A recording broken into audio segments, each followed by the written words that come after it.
What's up, y'all? I'm RayRay, and if you're brand new to this channel, welcome to RayRay's Garden, y'all. And today, I'm hoping to save you from one of the biggest mistakes I made early on in my composting journey.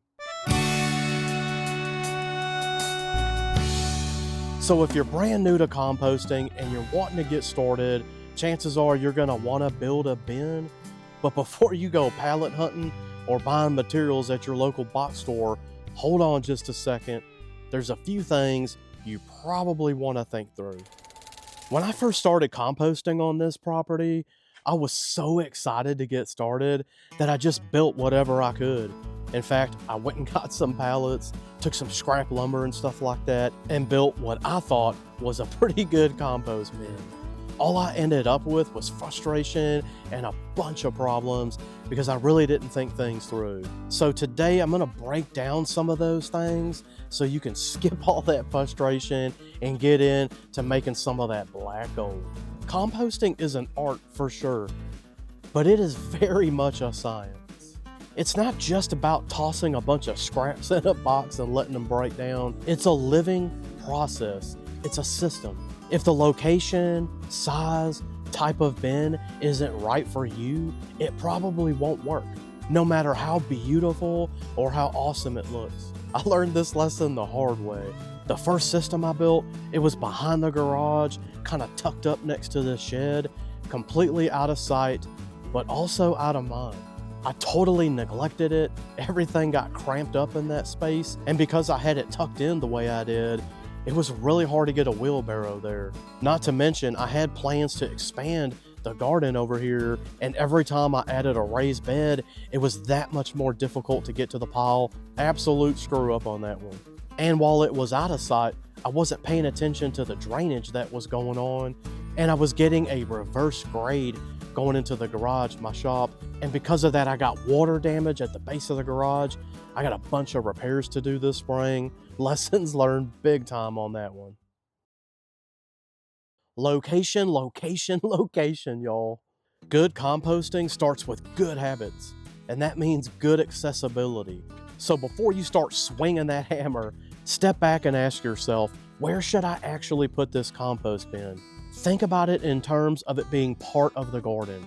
Is it close enough to where I'm still gonna be able to access it in the wintertime?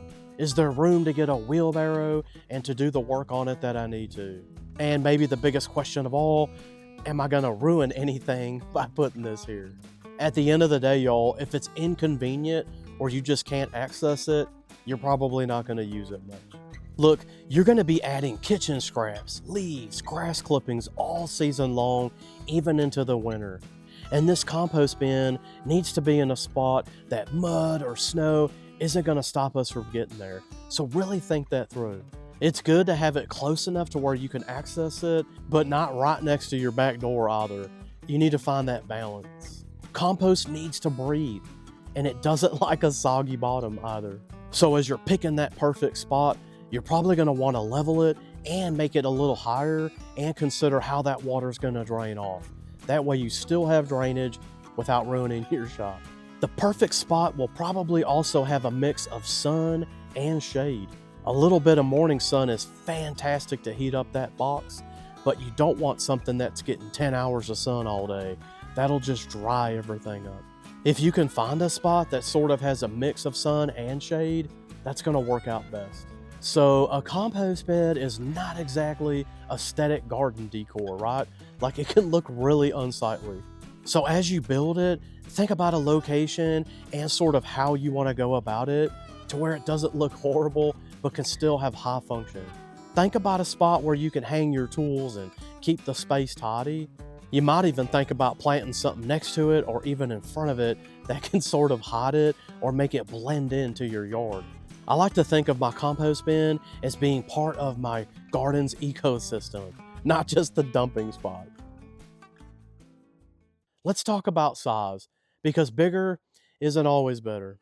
When I first started, I wanted some huge 3 or 4 bin system that I could have composted the scraps from a small farm. But it turns out, in my little situation here, I could barely fill one bin with my garden scraps. A good starting point for backyard gardeners like us is to try to make each bin or pile 3 foot by 3 foot by 3 foot. That's plenty big enough to heat up, but small enough to where you can still manage it and have enough stuff to actually put in there. The new bin I'm building back here, it's actually a 2-bin system, and each one of the bins is slightly bigger than that 3 by 3 by 3, which is a really sweet spot when you're trying to have something in your backyard. If you're just starting off composting, you don't need anything too crazy. In fact, you probably don't even need a 2-bin system. You can get away with 1 bin, or heck, even a pile. Learn as you go and let that process teach you what you actually need to build, and don't do what I did and commit to something that you're having a hard time uncommitting to. There are a ton of different composting systems you can make in your backyard, the easiest being just a pile on the ground. Mother Nature has been doing that for millennia on forest floors, and it works. Absolutely works. In fact, there is nothing wrong with just having a pile and a tarp over it. Well, it ain't gonna look good, and you're probably gonna get some weird comments from your neighbors, or in my case, your wife, but it is possible. You could just make a 1-bin system. Grab some pallets, put a roof over it, you're good to go. That's got a relatively small footprint, it's easy to keep organized and tidy, and it retains the heat well. Super simple.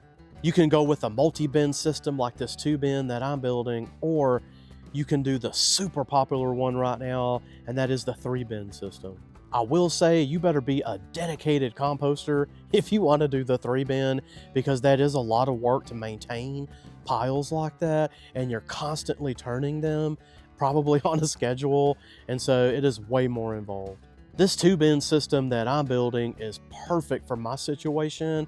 I really don't have the materials or energy to be running a 3-bin operation back here, but this one will work out, and it's the footprint that I'm comfortable with. You can also just go with like a plastic tumbler or even a really big plastic trash can. We're really not going to talk about those that much in this series, but basically it's a super small footprint. Some of them are really handy. They have like a crank where you can actually tumble and you're not having to get in there and physically turn it. They're pretty handy.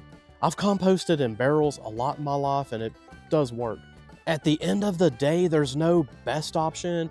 It's just whatever works best for you. So again, before you start building, really think about what kind of system you want and what's going to make sense in your garden.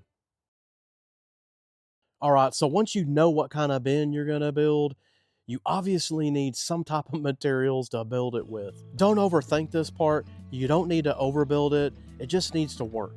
Wood is always the classical choice for building a compost bin. It's super easy to find, it's cheap, it's natural, and it just looks really good. But you do want to avoid anything that's pressure treated, anything that has letters on there indicating that chemicals were used.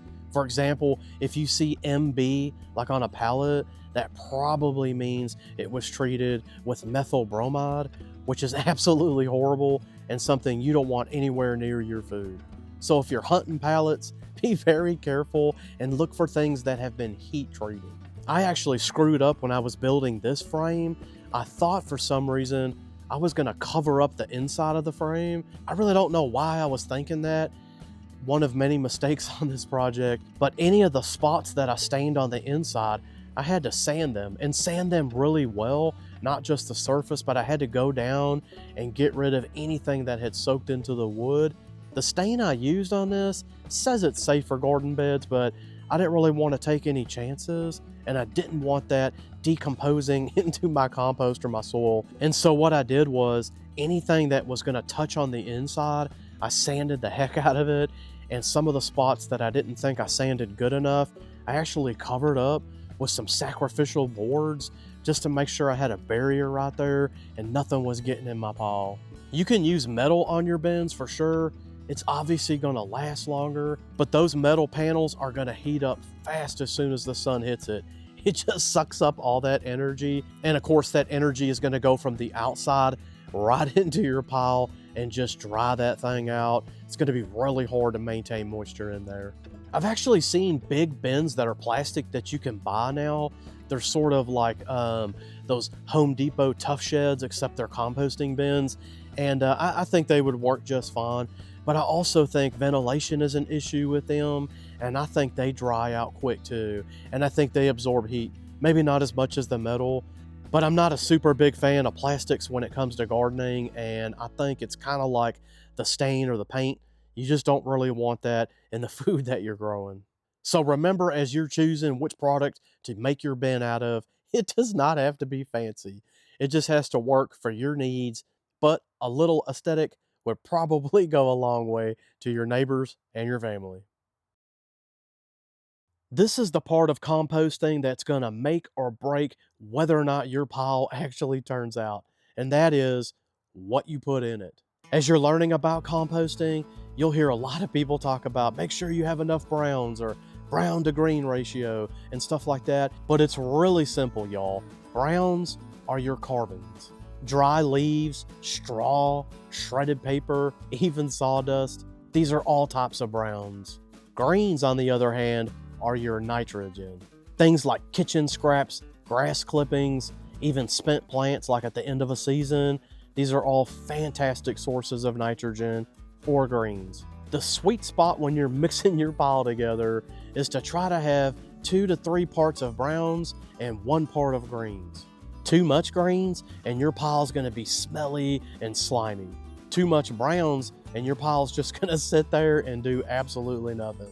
Once you get that balance right, it really doesn't matter what you compost in. A barrel, a box, a multi-bin system, or just a pile on the ground.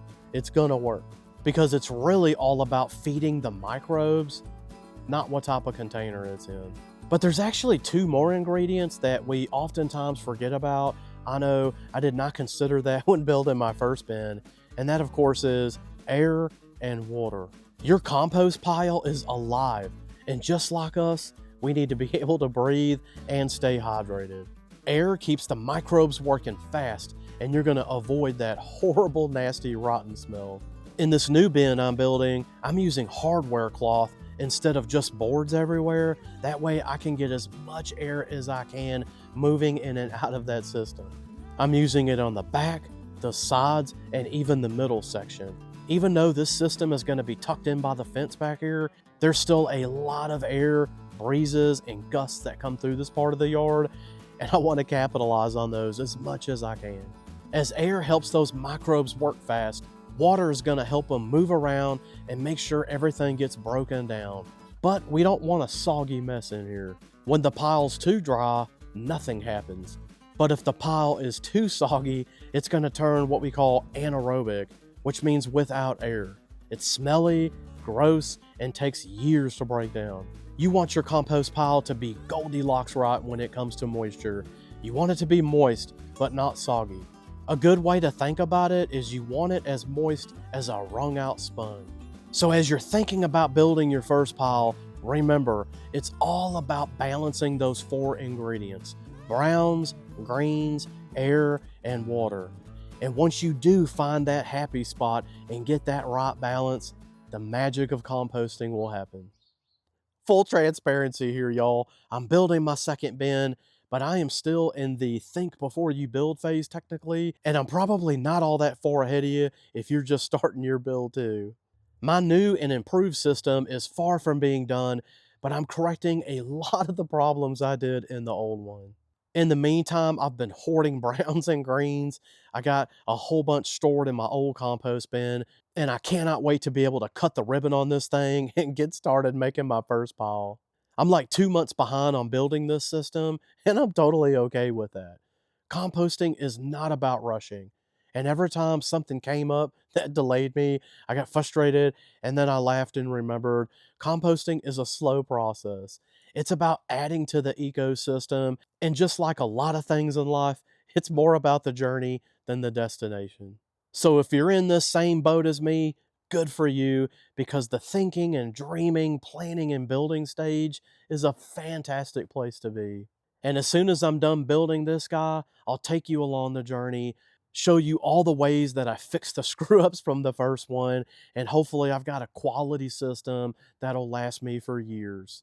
So if you got nothing else out of this video, I hope you realize composting is a journey and not something to rush.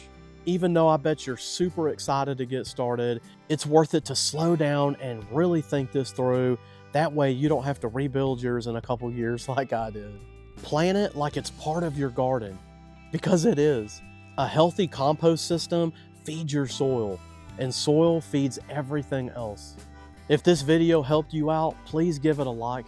It'll tell the YouTube algorithm that this video helped gardeners like you. And make sure you subscribe to the channel. We are diving deep into composting, and you don't want to miss out on this exciting journey. And until then, keep learning, keep growing, and we'll catch you next time. RayRay out.